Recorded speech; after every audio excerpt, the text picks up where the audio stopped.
Throughout human history, magic has been forbidden. It's still forbidden in some places, and in some religions it's still believed to be forbidden. And in this video, I just wanted to give my reasons for why I believe it really is forbidden.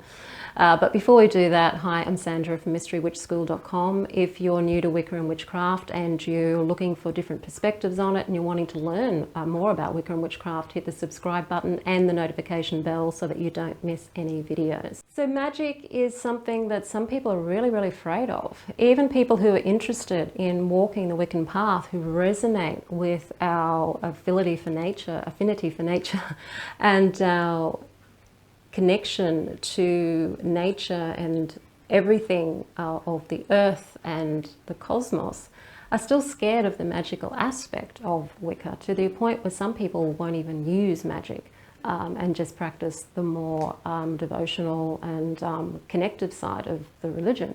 Magic has got a bad rap, and it's deliberately had a bad rap because magic is something you can't control. You can't control magic. And you can't really control people who use magic either. And when it comes down to the human condition, people who are in power love control. People who are in power want the control of the masses in some way, shape or form. It makes it easier for them to be able to run things. And throughout history, we can see what's happened to magical practitioners. The Inquisition, for example, even though most of the people who died weren't even magical practitioners, it's something they fear.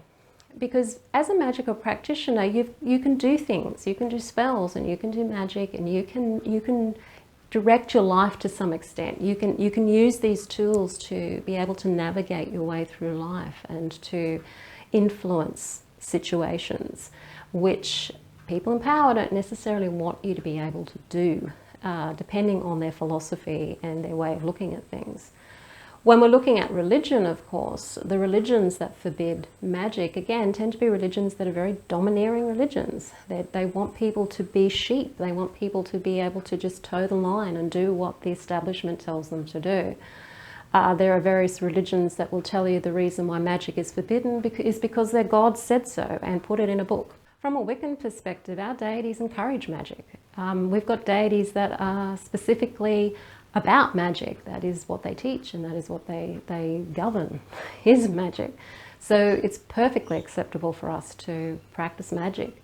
And the reason we practice magic is so that we can direct our lives in the way that we would like them to flow. It doesn't mean we have total control over our lives. Magic doesn't always work out the way we want it to, but at least it gives us a way of being able to navigate our way through life in a way that is more suitable to our aims and our purpose of being here. And we believe we have the right, the goddess-given right to be able to practice magic.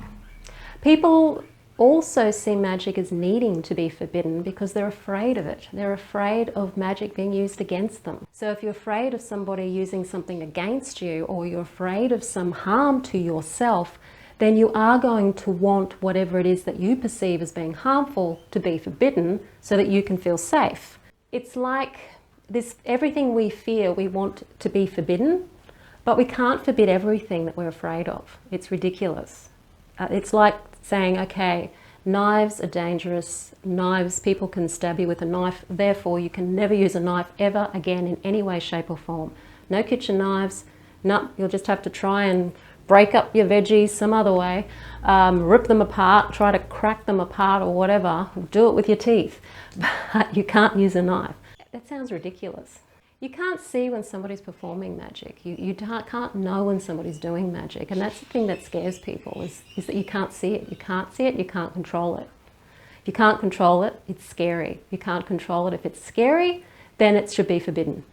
It feels dangerous, it feels harmful. I'm scared, I'm going to be harmed by it, therefore it should be forbidden.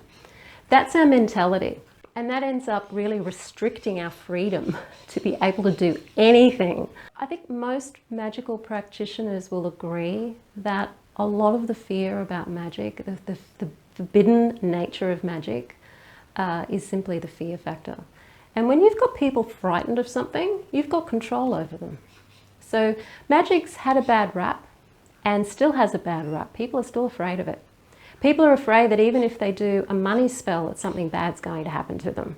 The really difficult side of this is that there are people who want to use magic and are attracted to magic because it's our natural right to do so. It's part of our nature and part of who we are. Yet they've been brainwashed into this fear that even practicing a money spell is a bad thing and something bad may happen to you, because they've fallen for the fear-mongering around magic. And this takes their power away from them. This disempowers people. The more you know something, the easier it is to be able to manage it.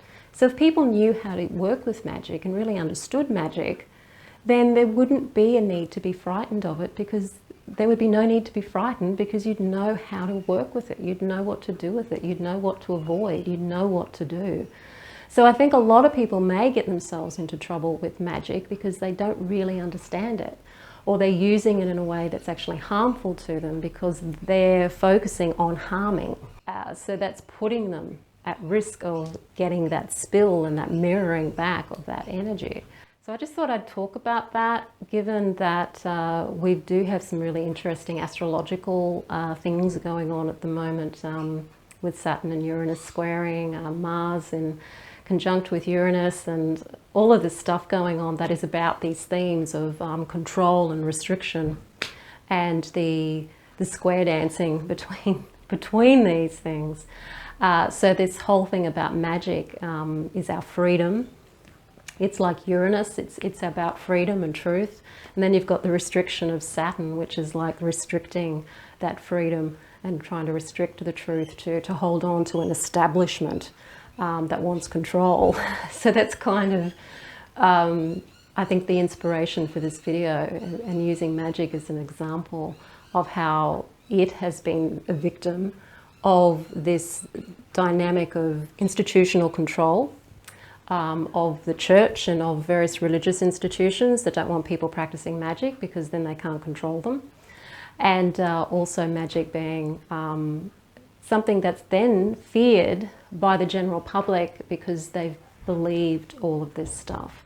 And it stops people from being able to experience the joy of practicing magic. And that's a real shame, because magic is fun and it's part of Wicca. It's not all of Wicca, but it is a part of Wicca. I teach it in the Mystery Witch School 101 Academy as a part of all of the other things that I teach, alongside of lunar rites and Sabbats and energy work, inner self-development work. All of that is part of the craft, connecting with the deities, honouring nature. It's all part of what we do. And magic is a part of that. It is a part of our right to be able to direct our lives as much as we can, and to enjoy experiencing the energy of creation, which is essentially what magic is about. So if you enjoyed this video, hit the like button, share it with your friends. If you're interested in joining Mystery Witch School 101 Academy and learning Wicca, the link to that course is in the description field below this video. I'm Sandra from mysterywitchschool.com. Blessed be.